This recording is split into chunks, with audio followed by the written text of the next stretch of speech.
Bueno, estoy con Lala Pasquinelli, fundadora del colectivo Mujeres que no fueron tapa, abogada, activista, artista visual, y bueno, que nos va a ayudar a reflexionar en esta jornada, en este evento que estamos haciendo sobre la promoción de los derechos de las mujeres, la celebración del Día de las Mujeres Afrolatinas, Afrocaribeñas y la diáspora, y que nos ha reunido a todos acá y que bueno, que cuenta con este importante testimonio. Así que le damos la bienvenida.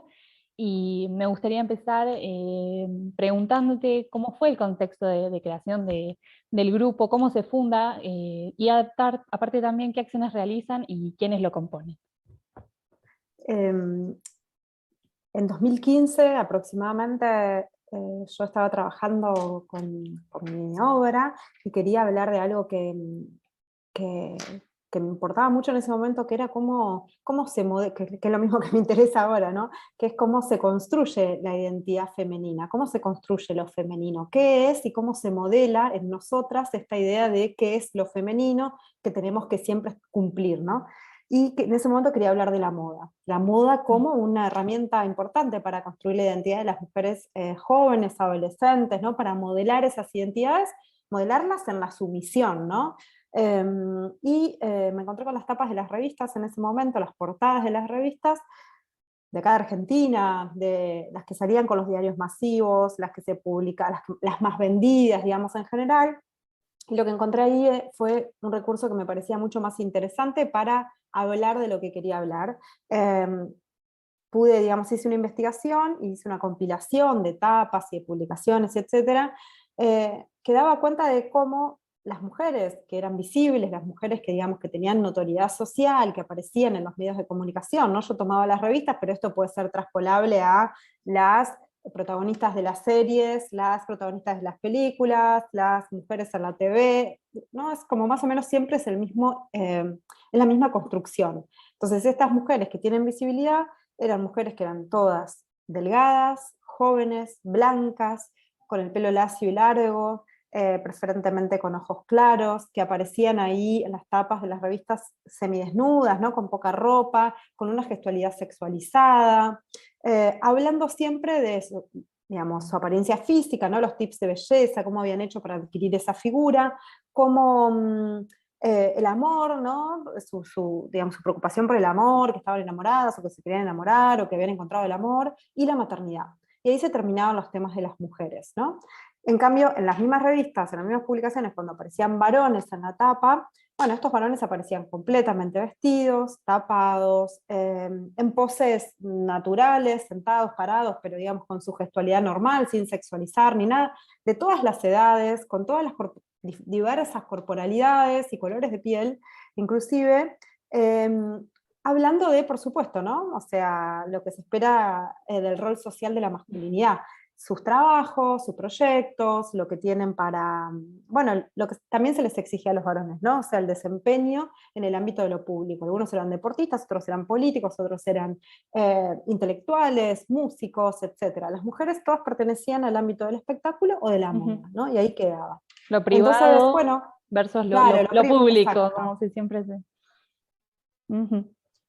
Exacto, así, las mujeres bien, digamos, hablando de lo cotidiano, lo público, ¿no? Las preguntas que se les hacen a esas mujeres cuando se las entrevista, inclusive, ¿no? Que siempre se les pregunta sobre su vida íntima, sobre digamos, esta cosa de poder cuidar a La los hijos y al mismo tiempo cotidianeidad, sí, trabajar, todo lo cotidiano, saber claro. cocinar, no sé, pavadas, ¿no? O sea, Ujú. preguntas que jamás se le harían a los varones. Entonces, bueno, empecé a trabajar con este recurso y hice una serie de obras que estaban hechas con pedacitos de esas revistas, que eran Las Mujeres que no fueron tapa, que básicamente somos todas nosotras, mujeres del mundo, que no encajamos en ese ideal en el que encajan pocas mujeres, porque además a mí había algo que me resultaba muy interesante, que es que este ideal de belleza que se construye, que modela muchísimo lo femenino, tenía una connotación muy racista, digamos, ¿no? O sea, Ujú. estas pieles, estos cuerpos, eran muy similares a, por ejemplo, habitantes del centro-norte de Europa, pero no de América Latina. Acá no tenemos esos colores de piel, no tenemos esos cuerpos, nuestros cuerpos no tienen esas formas, ¿no? Etcétera. Entonces, también eso me parecía algo interesante. Y bueno, a partir de ahí, digamos, hice esa muestra y editamos un libro con las tapas y con cosas, y bueno, después empecé a hablar de esto en las redes sociales, y se empezaron a sumar más personas, eh, y bueno, y así fue creciendo desde 2015 hasta acá, Mujeres que no fueron tapa. Y si querés Después fue contarme, obvio que fue cambiando, ¿no? La sí, conversación y porque todo por lo que ejemplo hacemos. me resuena mucho una última campaña que hicieron de Hermana Suelta la Panza.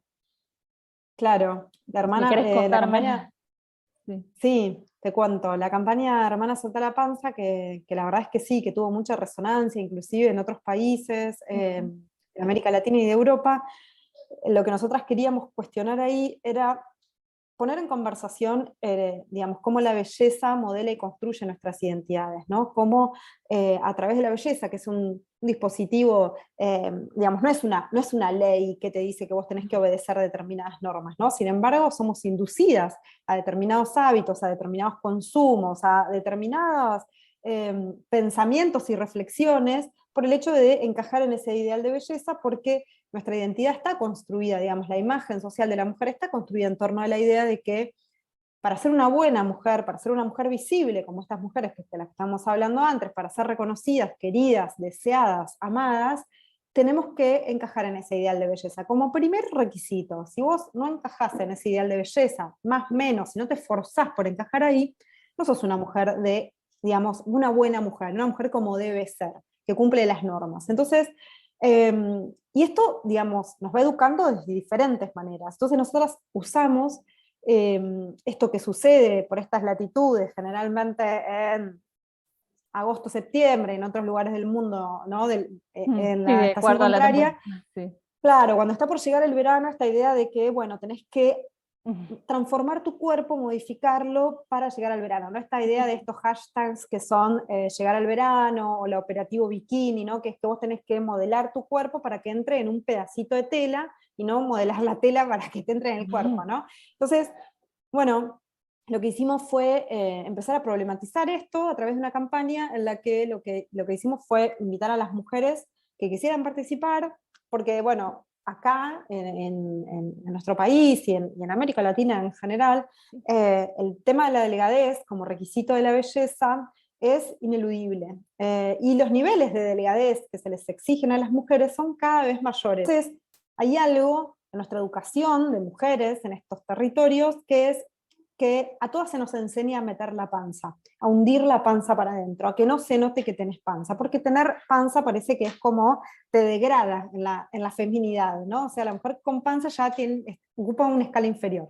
Eh, entonces, por eso el hashtag es hermana soltá la panza, porque todas hemos aprendido a meterla para adentro y todas estamos acomplejadas por la panza y hemos usado fajas, y hemos usado ropas, y hemos hecho tratamientos, y todas hemos hecho dietas, todas hemos hecho todo lo que hay que hacer para ser esas mujeres que quieren que seamos. Y en general, los cuerpos son los cuerpos, y la verdad es que, digamos, podés someterte al hambre, podés someterte a los ejercicios un tiempo y tu cuerpo va a cambiar de forma, pero es probable que después tu cuerpo vuelva a ser el que era, que es el cuerpo que se parece al de tu madre, al de tu abuela, al de ¿no? Al de las mujeres Sí, que vienen hay atrás un tuyo. aspecto genético y que se habla, y por suerte Exactamente. hoy del tema del body positive y de empezar a pensar de esa manera, que no existe, o sea, tal concepto de si estás gordo o estás flaco, o sea, depende de un montón de condiciones previas y que a veces, bueno, se hace el esfuerzo y es lo que se puede. O sea, nadie tiene que encajar Sí, con determinado molde, o sea.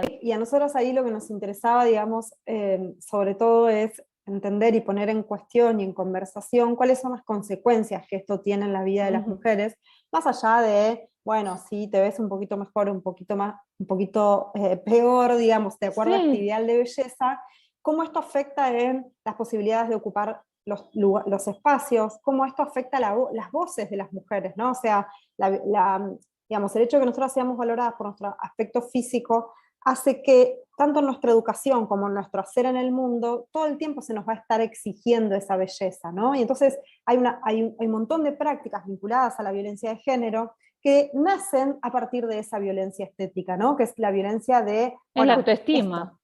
Es Sí, claro, la no exactamente. valoración, o sea, el que La no siempre los valoración, la comentarios. Sí. infravaloración, las humillaciones, el Ujú, bullying, la violencia ujú. psicológica que se ejerce sobre las mujeres con excusa en la belleza, y cómo todo esto va deteriorando bueno, la forma en la que nosotras nos percibimos a nosotras mismas y la forma en la que nos creemos capaces de ocupar los espacios, de hacer lo que podemos hacer, ¿no? O sea, es un modelo que, digamos, nos trata a las mujeres como objetos y introyecta, incorpora a nosotras mismas ese mismo trato y esa misma conversación sobre nosotras, ¿no? O sea, nosotras mismas también nos vamos a dar ese trato y nos Sí, vamos a hablar de esa manera. Cosas más interesantes que tuvo fue que participaron 11.000 mujeres que compartieron sus imágenes, compartieron sus fotos, sus historias, bueno, etcétera, ¿no? Entonces después hicimos una muestra que ahora la vamos a presentar en Roma pronto, wow. y estuvo acá en Buenos Aires y bueno, ahora se va a ir para Roma y ojalá que circule por otros países también. Bueno, ojalá, ojalá. Y hablando de esto y de la cantidad de mujeres que se sumaron, ¿a qué podrías relacionar este exponencial aumento en este interés de compartir experiencias, testimonios en relación a un montón de temas que ustedes tratan? ¿Con qué lo podrían Eh, relacionar?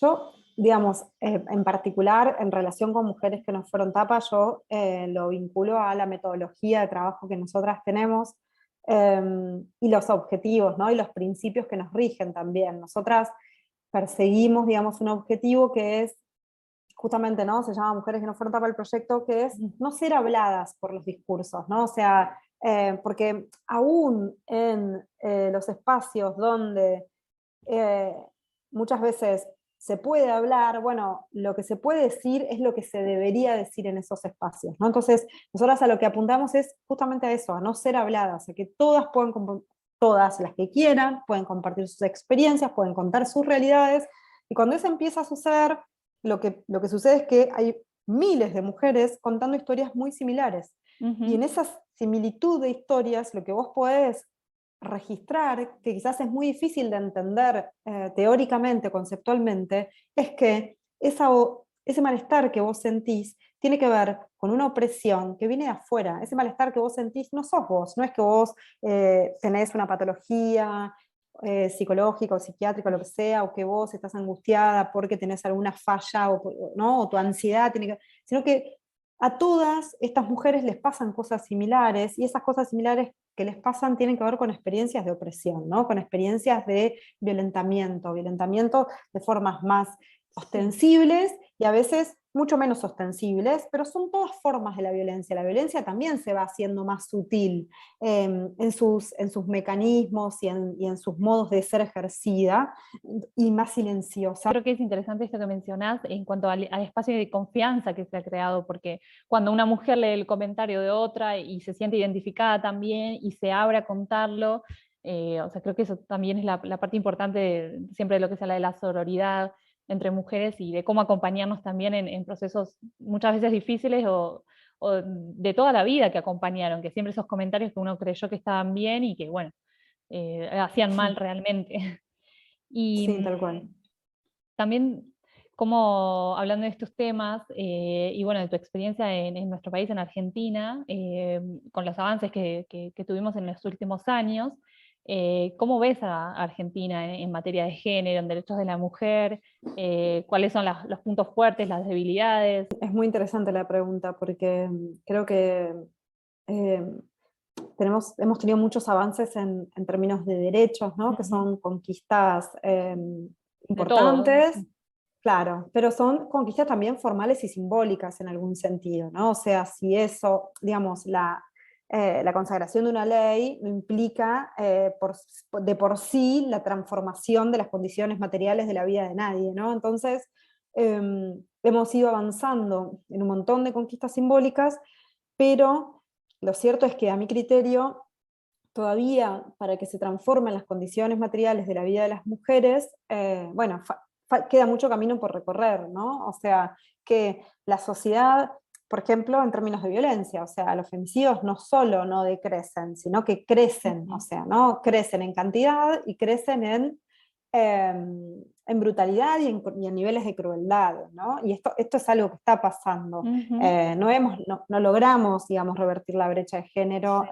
en la brecha salarial, bueno, la brecha en las carreras tecnológicas, todo lo que tiene que ver con, bueno, que seguimos siendo las más pobres, que hemos tenido un retroceso en términos de uso del tiempo en la pandemia, porque, Ujú. bueno, todo el terreno que habíamos ganado lo perdimos en pandemia en términos de uso del tiempo, carga mental, etc. Entonces, yo creo que sí que tenemos un montón de conquistas simbólicas indispensables, que las necesitamos y que necesitamos que esas leyes sigan estando, pero bueno, ahora tenemos que ir por la aplicación de esas normas con mucha vehemencia, porque esta es una batalla cultural y política, entonces es un momento de muchísima tensión, me parece, el que estamos atravesando, y después hacia el futuro es un poco incierto el panorama, ¿no?